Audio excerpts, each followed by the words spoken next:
www.sweetandsourfish.com. Ngayon po magluluto ako ng sweet and sour fish. Ang gamit ko po rito is tilapia.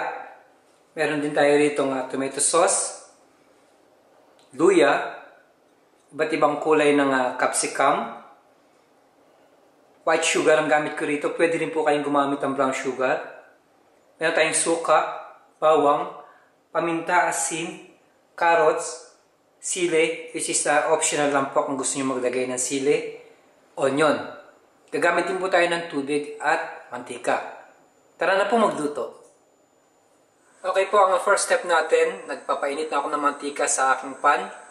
Siyempre, pipirituin ko muna yung ating tilapia ng hot cook lang.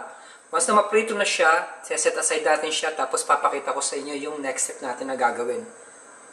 So, lagay na natin, dahan-dahan lang. Pag medyo naluto na po, babalik na rin natin para maluto yung kabilang side ng ating isda.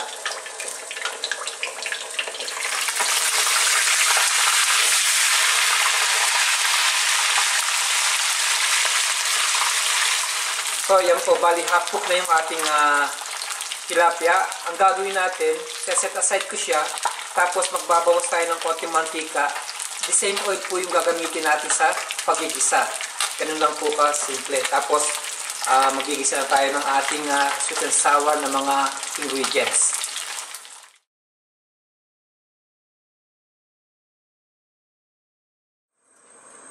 So, ayan po, continue na tayo sa ating sweet and sour fish.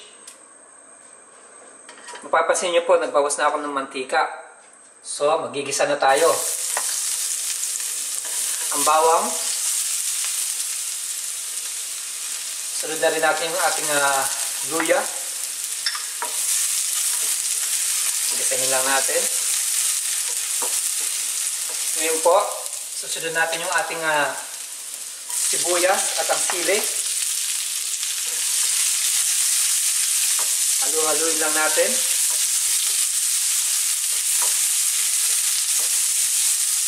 Lalagyan na natin ngayon yung ating carrots. Kailangan po yung pagkaka-slice ng carrots maliit lang para mabilis siyang maluto. Pag malaki po yung cut ng inyong carrots, mas matagal ang pagluluto ng inyong sweet and sour. Haluin lang natin ng mga ilang segundo.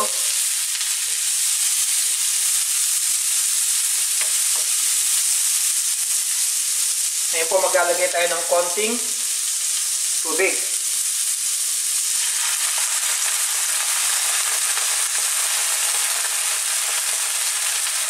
Ilalagay na natin yung ating asin at ang ating paminta.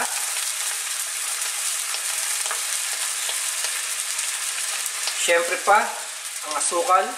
Gaya na sinabi ko kanina, pwede rin kayong gumamit ng brown sugar. Haluin lang natin.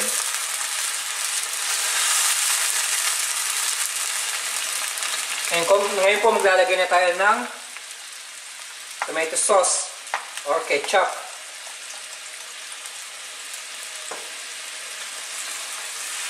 Again, haluin lang natin.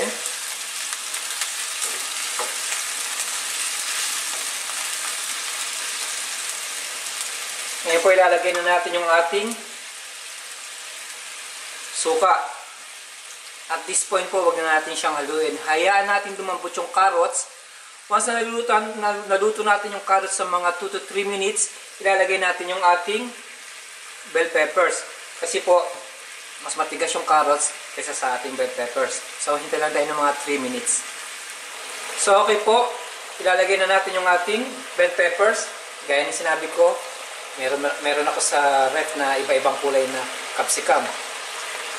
Kung wala naman kayo, kung green lang meron kayo, bakit hindi? Yun ang gamitin nyo.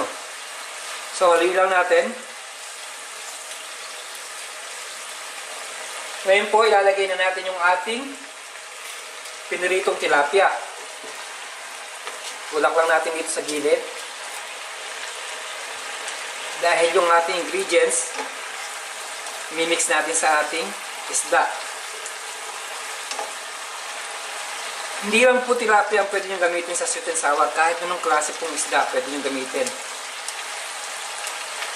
So, ganyan lang po. Hinaan natin yung apoy.